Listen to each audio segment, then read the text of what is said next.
সুপ্রিয় দর্শক, আসসালামু আলাইকুম। আপনাদের সবাইকে স্বাগত জানাচ্ছি এখনকার আলোচনায়। আপনাদের সঙ্গে আছি আমি সিরাজুল ইসলাম। দর্শক, আজ পবিত্র শুক্রবার, সবাইকে জুমা মুবারক।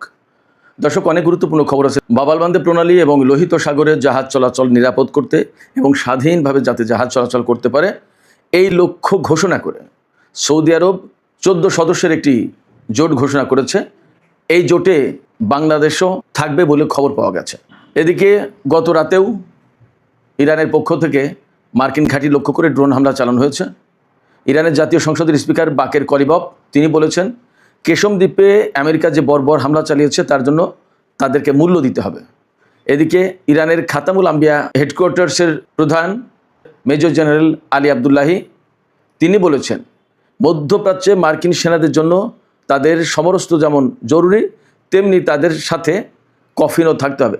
কফিন এখন তাদের অবিচ্ছেদ্য অংশ হয়ে গেছে। একথার মানে কি? খুবই গুরুত্বপূর্ণ কথা। আরও একটি বিপজ্জনক খবর আছে, সেটি হচ্ছে ইরানের সর্বোচ্চ নেতাকে আমেরিকা এবং ইসরায়েল খুঁজছে। ইরানের সর্বোচ্চ নেতাকে আমেরিকা এবং ইসরায়েল যখন খোঁজে তার মানে কি আমরা সবাই বুঝতে পারি। এ নিয়ে আলোচনা করব। পাশাপাশি আলোচনা থাকবে মিশরের একটি সমুদ্র বন্দরে একটি এলএনজি জাহাজে ড্রোন হামলা হয়েছে, সেখান থেকে আমেরিকার একটি যুদ্ধ জাহাজও মারাত্মকভাবে ক্ষতিগ্রস্ত হয়েছে। এই ব্যাপারে আকারে ইঙ্গিতে ইরানকে দায়ী করা হচ্ছিল, কিন্তু ইরানের পররাষ্ট্রমন্ত্রী সাইদ আব্বাস আরাগচি ভিন্ন কথা বলেছেন। কি বলেছেন এবং কেন বলেছেন, এই সমস্ত নিয়ে এখন আমি বিস্তারিত আলোচনা করার চেষ্টা করব। আশা করি প্রত্যেকটি পয়েন্টের আলোচনা আপনাদের ভালো লাগবে।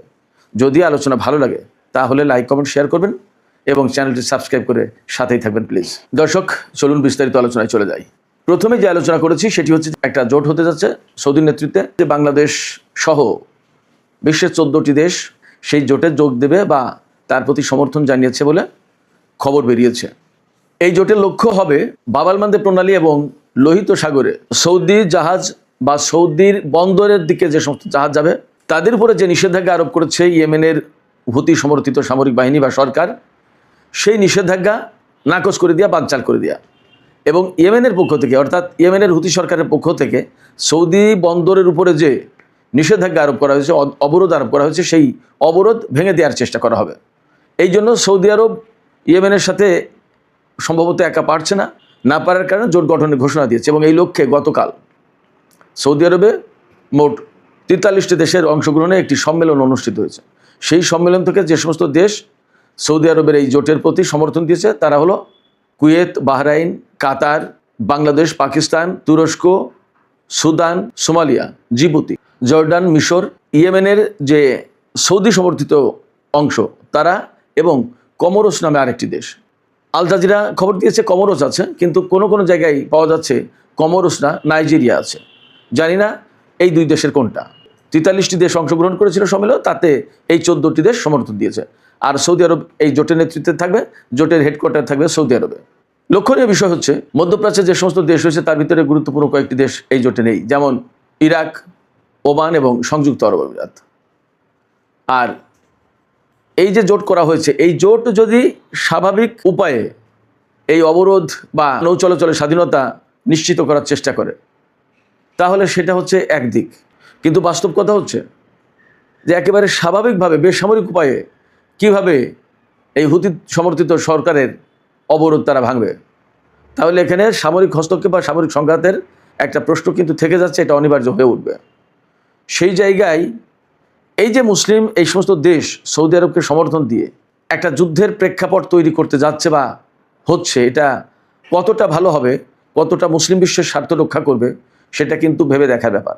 এখানে কিন্তু প্রত্যেকটা মুসলিম দেশ, তা মুসলিম দেশ যদি সৌদি আরবের ডাকে সাড়া দেয়, এবং আমেরিকাও আছে শুনতে পাচ্ছি, তো মুসলিম দেশগুলো যদি সৌদি আরবের ডাকে সাড়া দেয় তাহলে আমার প্রশ্ন হচ্ছে এই মুসলিম দেশগুলো কেন সম্মিলিতভাবে সৌদি আরবকে এই কথা বলছে না যে ইয়েমেন তো আপনাদের একেবারে প্রতিবেশী দেশ এবং একটা দরিদ্র দেশ, তারাও মুসলিম দেশ, তার সাথে যে সমস্যা সেই সমস্যাটা কূটনৈতিক উপায়ে আলাপ আলোচনার মাধ্যমে, সংলাপের মাধ্যমে সমাধান করি। আসুন আমরা সবাই এ ব্যাপারে হেল্প করি, আমরা সবাই মিলে এতে মধ্যস্থতা করি। এটা কিন্তু অনেকে বলতে পারতো, বিশেষ করে তুরস্ক, পাকিস্তান, অনেক দেশ, কিন্তু তা না করে এখন নতুন করে কেন এরকম জোটবদ্ধ হচ্ছে আমি বুঝতে পারি না। সৌদি আরব নিজেই তো বিশ্বের সবচেয়ে বেশি অস্ত্র আমদানি করা বা অস্ত্র কেনা দেশ।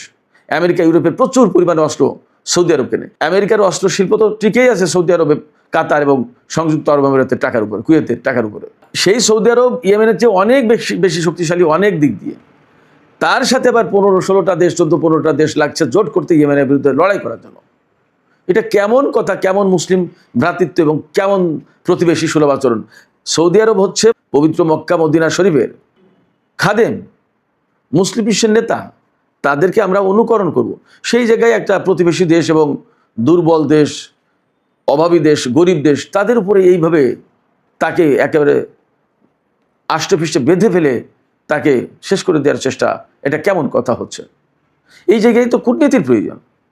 সমস্যা হয়েছে সেটা ঠিক আছে, সৌদি আরবের সাথে ইয়েমেনের একটা সংঘাত হয়েছে অনেকদিন ধরে, এখানে মুসলিম বিশ্বের দায়িত্ব ছিল তো তাদেরকে আলোচনার টেবিলে বসানো এবং একটা মধ্যস্থতা করা।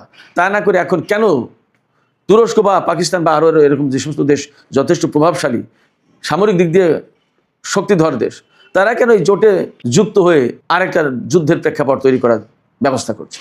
আমরা আজকের এই আলোচনার মধ্য দিয়ে বাংলাদেশ সহ মুসলিম বিশ্বের যে সমস্ত গুরুত্বপূর্ণ দেশ আছে, বিশেষ করে যারা এই জোটে যোগ দিতে যাচ্ছে বা যোগ দেওয়ার খবর বেরিয়েছে, তাদের প্রতি একান্ত অনুরোধ জানাবো, একান্ত আহ্বান জানাবো, এই যুদ্ধ কখনোই কোনো সমাধান আনবে না। দয়া করে আপনারা আলোচনার ব্যবস্থা করুন, কূটনৈতিক উদ্যোগ নিন এবং এই কাজে রাশিয়া আর চীনের সহযোগিতা নিয়ে যেতে পারে। তারা এখানে অনেক ভালো গুরুত্বপূর্ণ ভূমিকা পালন করতে পারে। একটা বিষয় খেয়াল করবেন, যখন 2015 সালে সৌদি আরব ইয়েমেনের সাথে যুদ্ধে জড়িয়ে গেল এবং তখনও জোট করে জড়িয়েছে, সৌদি আরব একা না, এটা কিন্তু আমেরিকার বৈশিষ্ট্য। কোনো দেশের বিরুদ্ধে যুদ্ধ করতে গেলে জোট পাকায় যুদ্ধ করতে যায়। তো সেই জায়গায় পাকিস্তান কিন্তু সৌদির ডাকে সেই জোটে যুক্ত হয়নি এবং যুদ্ধ করেনি। পাকিস্তানের প্রধানমন্ত্রী ছিলেন তখন নওয়াজ শরীফ, এখনকার যে শাহবাজ শরীফ তার বড় ভাই। পাকিস্তান কিন্তু যথেষ্ট কৌশলে এবং শক্ত অবস্থানে থেকে সৌদি আরবের পক্ষে সেই সময় যুদ্ধে নামেনি, যদিও সৌদি আরবের সাথে পাকিস্তানের অনেক অনেক সামরিক চুক্তি আছে।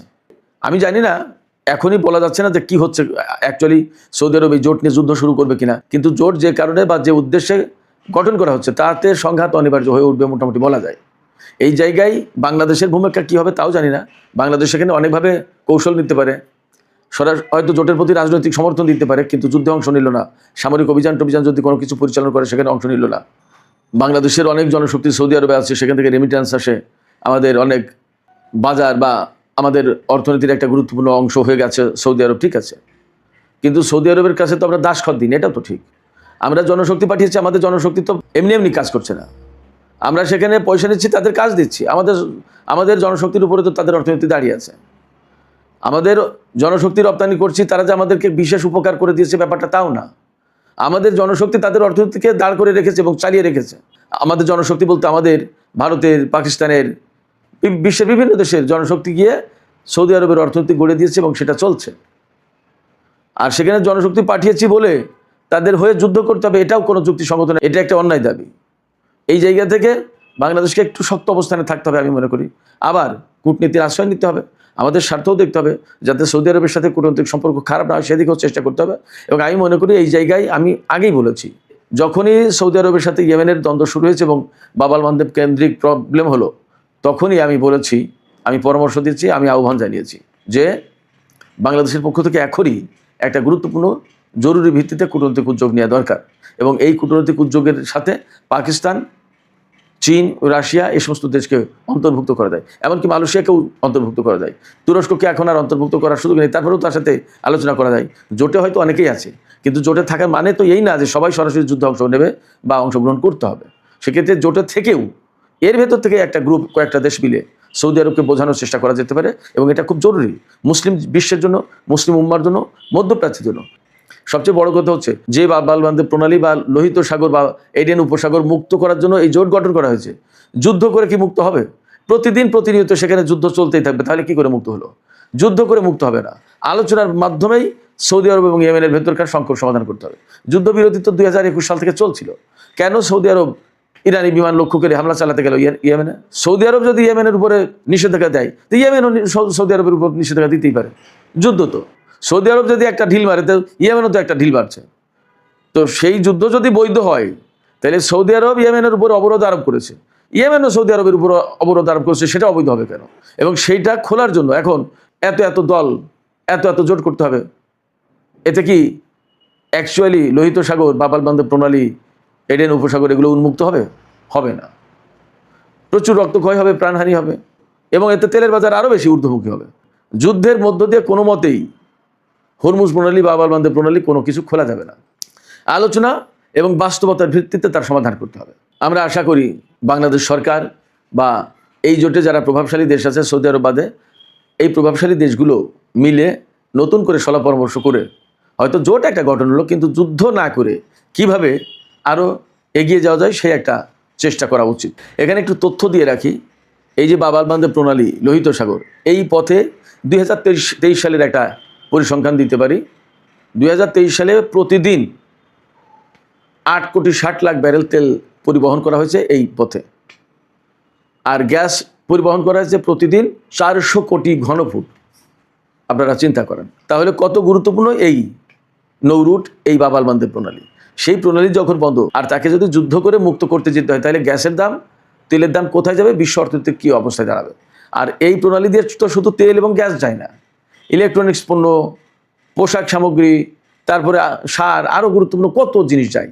চীন, Japan, Korea, Malaysia, Indonesia, Philippine, Singapore, Vietnam, এই সমস্ত কত গুরুত্বপূর্ণ অর্থনৈতিক শক্তি এই সমস্ত দেশ, তাদের সমস্ত পণ্য ইউরোপ আমেরিকায় যেতে গেলে বেশিরভাগই এই বাব আল মানদেব প্রণালীর লোহিত সাগর, সুয়েজ খাল হয়ে ভূমধ্য সাগর দিয়ে আটলান্টিক দিয়ে ইউরোপ আমেরিকায় যায়। অতএব যুদ্ধ করে এখানে সমাধান হবে এটা আসলে ভাবার কোনো সুযোগ নেই। আমি মনে করি এখানে কূটনীতি শেষ কথা। দর্শক, এবার আমরা ইরানের যুদ্ধ প্রসঙ্গে আসি। ইরান গত রাতেও কুয়েতে একটি মার্কিন সামরিক ঘাঁটির উপর ড্রোন হামলা চালিয়েছে এবং তাতে ক্ষয়ক্ষতি হয়েছে অবধারিত। বড় কোনো খোঁজখবর এখন আমার কাছে আপাতত নেই, তবে এইটুকু বলি যে ইরানের জাতীয় সংসদের স্পিকার বাকের কলিবাফ তিনি বলেছেন গতকাল যে কেশম দ্বীপে আমেরিকা হামলা চালিয়েছিল এবং সেই হামলায় একটি বাড়ি একদম বিধ্বস্ত হয়ে চাপা পড়ে মা বাবা এবং ছোট্ট একটি মেয়ে মারা গেছে। সেই ব্যাপারে সরাসরি হুমকি দিয়ে বলেছেন বাকের কলিবাফ যে আমেরিকাকে এই বর্বর হামলার জন্য মূল্য দিতে হবে। এদিকে ইরানের খাতামুল আম্বিয়া হেডকোয়ার্টার্স, এই হেডকোয়ার্টার্স থেকে ইরানের সমস্ত বাহিনীর যুদ্ধ কৌশল সমস্ত সব কিছু এখান থেকে কোঅর্ডিনেট করা হয়, পরিচালনা করা হয়। এই খাতামুল আম্বিয়া হেডকোয়ার্টার্সের যিনি commander major general Ali Abdullahi, তিনি হুঁশিয়ারি উচ্চারণ করে বলেছেন আমেরিকার সেনাদের জন্য এখন কফিন অনিবার্য হয়ে উঠেছে। কফিন তাদের জন্য এখন অবিচ্ছেদ্য অংশ। জেনারেল আবদুল্লাহি বলেছেন যে আমেরিকার সেনাদের জন্য যেমন সামরিক সরঞ্জাম মাস্ট, অপরিহার্য, তেমনি কফিনও অপরিহার্য। এর মানে হচ্ছে ইরান প্রচণ্ডভাবে হামলা চালাবে আমেরিকানদের উপরে এবং আমেরিকার সেনাদের টার্গেট করে এখন প্রতিনিয়ত হামলা চলবে। এখন আর ইরান সম্ভবত অনেক ছাড় দেওয়ার নীতি আর চর্চা করবে না। তার মানে মার্কিন সেনাদের উপর এখন প্রচণ্ড হামলা চালাবে একাধারে ইরান, যার কারণে কফিন প্রয়োজন হবে, এই কথা তিনি বলেছেন। এবার সে ইরানের পররাষ্ট্রমন্ত্রী সাইদ আব্বাস আরাকচি তিনি বলেছেন মিশরের যে বন্দরে একটি এলএনজি বাহী জাহাজের উপর হামলা হয়েছে এবং তাতে বিস্ফোরণ ঘটে আমেরিকার একটি যুদ্ধ জাহাজও ধ্বংস হয়েছে। সেই ব্যাপারে আকার ইঙ্গিতে বিভিন্ন পক্ষ থেকে, বিশেষ করে আমেরিকার পক্ষ থেকে ইরানকে দায়ী করা হচ্ছিল বা ইয়েমেনকে। ইয়েমেন, ইরান সবাই বলেছে যে আমরা এই হামলার সাথে নেই, আমরা এই হামলা করিনি।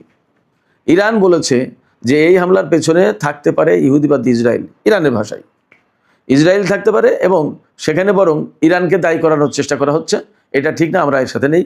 বরং মিশরের নিরাপত্তা আমাদের কাছে অনেক গুরুত্বপূর্ণ। মিশর আমাদের আঞ্চলিক বন্ধু দেশ, তাদের নিরাপত্তাকে আমরা যথেষ্ট গুরুত্ব দিই। মিশরের উপরে আমাদের হামলা চালানোর কোনো কারণ নেই, প্রশ্নও নেই। সম্ভবত ইরানের এই বক্তব্য থেকে একেবারেই বিষয়টা পরিষ্কার হবে। আর সর্বশেষ যে বিষয়টি নিয়ে আলোচনা করতে চাই, এটা খুবই বিপজ্জনক একটা খবর।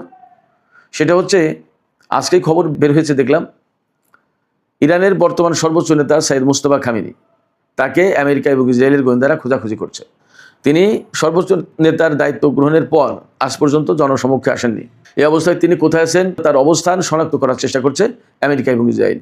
লক্ষ্যটা সহজ, আমেরিকা এবং ইসরায়েল যখন ইরানের সর্বোচ্চ নেতার অবস্থান শনাক্ত করার চেষ্টা করে, তার মানে হচ্ছে তাকে হয়তো হত্যা করার চেষ্টা করছে। কিন্তু একথাও ঠিক, ইরানের সাবেক সর্বোচ্চ নেতা সাইদ আলী খামেনিকে হত্যা করে আমেরিকা কি তার লক্ষ্য অর্জন করতে পেরেছে? যদি নতুন নেতাকে হত্যা করে আমেরিকা কি তার লক্ষ্য অর্জন করতে পারবে না। বরং তাদের জন্য বিপদ আরও বাড়বে, মধ্যপ্রাচ্যের পরিস্থিতি আরও জটিল হবে এবং ইরান কি তখন ছেড়ে দেবে না। বরং এখন আমরা দেখতে পাচ্ছি, শুনতে পাচ্ছি যে ওই যে মেজর জেনারেল আলী আবদুল্লাহি বললেন যে আমেরিকান সেনাদের জন্য কফিন মাস্ট। তাদের সাথে যেমন সামরিক সরঞ্জাম থাকে তেমনি তাদের সাথে এখন কফিন থাকতে হবে। তার মানে ইরান আমেরিকান সেনাদের বিরুদ্ধে অনেক বেশি শক্ত অবস্থানে যাচ্ছে। সুপ্রিয় দর্শক, এখনকার আলোচনা এখানে শেষ করতে চাই। আলোচনা শেষের আগে আমি আপনাদের কাছে মতামত জানতে চাই। আশা করি আপনারা চিন্তাশীল মন্তব্য করবেন। সৌদি আরব এই যে জোট গঠন করলো, এই জোটের উচিত হবে কি ইয়েমেন বা হুতিদের বিরুদ্ধে যুদ্ধ করা বা বাব আল মান্দেব প্রণালী এবং লোহিত সাগর উন্মুক্ত করার জন্য যুদ্ধে জড়িয়ে পড়া, নাকি তাদের উচিত হবে সম্মিলিতভাবে সৌদি এবং ইয়েমেনের মধ্যকার চলমান সংকট নিরসন করার জন্য কূটনৈতিক ভূমিকা নেওয়া, উদ্যোগ নেওয়া? আপনাদের মতামত জানিয়ে কমেন্টে লিখতে পারেন। আর ভিডিও ভালো লাগলে লাইক, কমেন্ট, শেয়ার করবেন এবং চ্যানেলটি সাবস্ক্রাইব করে সাথেই থাকবেন। দর্শক, এখনকার আলোচনা এখানে শেষ করতে চাই। আপনারা সবাই